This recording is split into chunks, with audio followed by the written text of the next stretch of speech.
Judá estava sufocando, não sob a poeira, mas sob o terror de um império que devorava nações inteiras. O nome do carrasco era Senaqueribe, o rei da Assíria, cuja ambição era tão vasta quanto seu exército. Sua máquina de guerra, uma força implacável e sem piedade, avançava como uma sombra sobre a terra prometida. Uma a uma, as cidades caíam, transformadas em pilhas de escombros e cinzas. Jerusalém, a cidade sagrada, era a última que restava. O ar dentro das muralhas era denso, carregado de desespero. O rei Ezequias sentia o peso da coroa, que agora parecia feita de chumbo. Os mensageiros não traziam mais notícias, apenas ecoavam o som do pavor. A cada dia que passava, o cerco se apertava, e a visão do acampamento assírio, gigantesco e ameaçador, era um lembrete constante de sua iminente derrota. Senaqueribe, em sua arrogância, enviou uma carta, mais um ato de escárnio do que uma ameaça. A mensagem era clara: seu Deus não os salvará. Nenhum Deus jamais salvou seu povo de minha mão. A carta era uma blasfêmia, um desafio direto ao próprio céu. Em vez de sucumbir ao medo,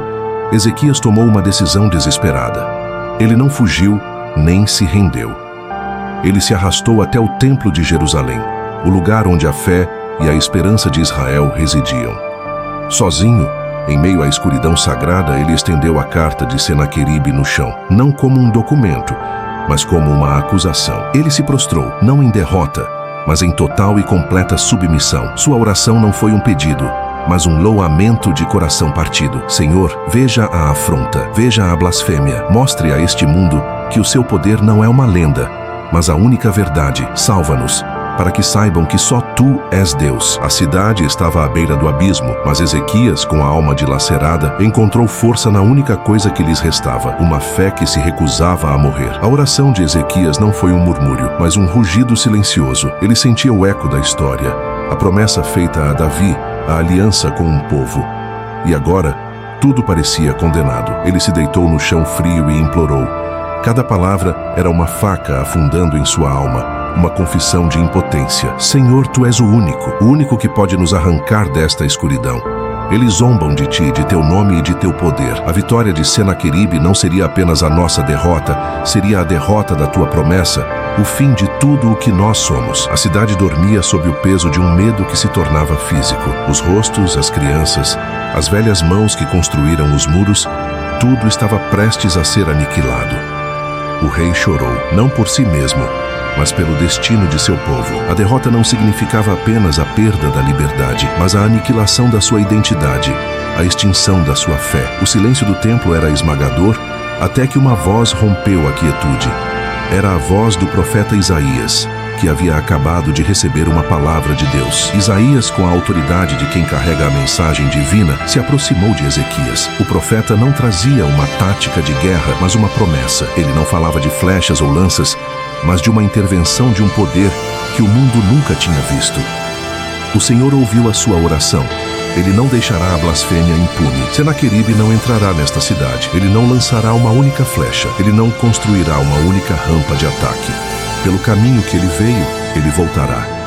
Eu defenderei esta cidade por amor de mim mesmo. As palavras de Isaías caíram sobre Ezequias como um bálsamo. O medo ainda estava lá, mas agora era misturado com algo novo, algo antigo e poderoso. A esperança de que o silêncio de Deus não era abandono, mas a calma antes da tempestade. A promessa do Senhor entregue por Isaías era uma âncora em um mar de incertezas. A voz de Deus não prometia uma batalha justa, mas uma vitória unilateral, uma demonstração de poder que silenciaria todos os deuses e todos os reis. Senaqueribe não vai vencer, disse Isaías, porque ele não está lutando contra Judá. Ele está lutando contra o Deus que o criou. Essa revelação mudou o jogo. A luta não era mais pela sobrevivência de Jerusalém, mas pela honra de Deus.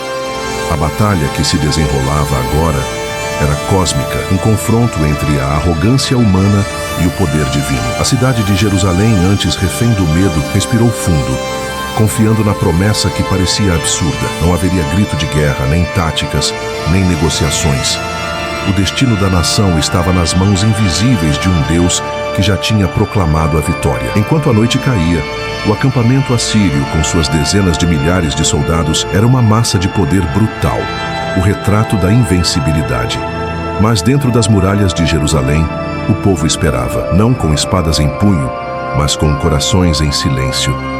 A fé de Ezequias era um farol solitário, uma luz na escuridão. O rei não sabia como ou quando, mas sabia que algo grandioso estava prestes a acontecer. A promessa era clara: nenhum homem vai tocar um fio de cabelo deste povo. Eu defenderei esta cidade. A calma de Ezequias não vinha da sua força, mas da certeza de que o seu Deus estava no controle e que o show de destruição estava prestes a começar. A noite chegou, cobrindo tudo com seu manto de escuridão. Dentro de Jerusalém, o povo dormia, exausto, mas com uma estranha paz em seus corações. Do lado de fora, os soldados assírios, exaustos de um dia de preparo para a guerra, dormiam em suas tendas. Eles não sabiam que aquela seria a última noite de suas vidas. Em meio ao silêncio da escuridão, um evento aterrador aconteceu. Não houve terremoto nem raios, não houve som de passos ou clangor de espadas.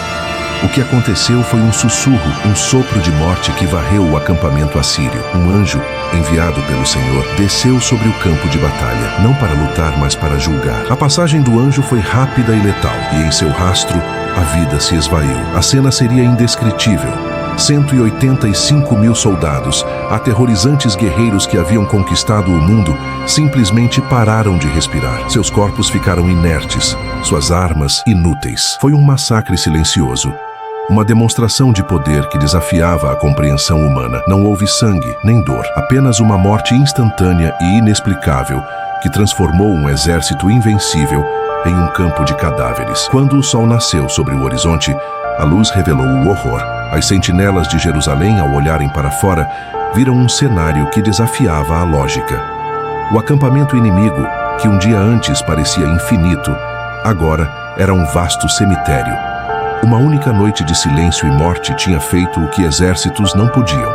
A promessa de Deus se cumpriu de uma forma terrível e gloriosa. O inimigo não foi derrotado, ele foi aniquilado. O amanhecer sobre Jerusalém trouxe uma nova realidade. A cidade, que esperava a destruição, recebeu o triunfo. O povo, atônito, não precisou lutar. A vitória não foi deles, mas do seu Deus.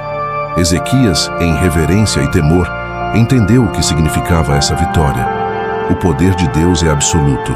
Aquele que blasfema contra ele não tem salvação. Senaqueribe, humilhado e com seu exército dizimado, fugiu, mas a história de sua derrota não terminava aí. A morte, que ele havia espalhado por tantas nações, agora o cercava. Ele retornou para Nínive, sua capital, mas sua arrogância não foi esquecida. Meses depois, enquanto orava no templo de seu deus pagão, Adrameleque e Sarezer, seus próprios filhos, o mataram. A vingança divina foi completa. O rei que zombou do Deus de Israel foi traído e morto dentro do próprio templo de sua idolatria. A história daquele evento se tornou uma lenda, um testemunho do poder de um Deus que não precisa de exércitos humanos para vencer.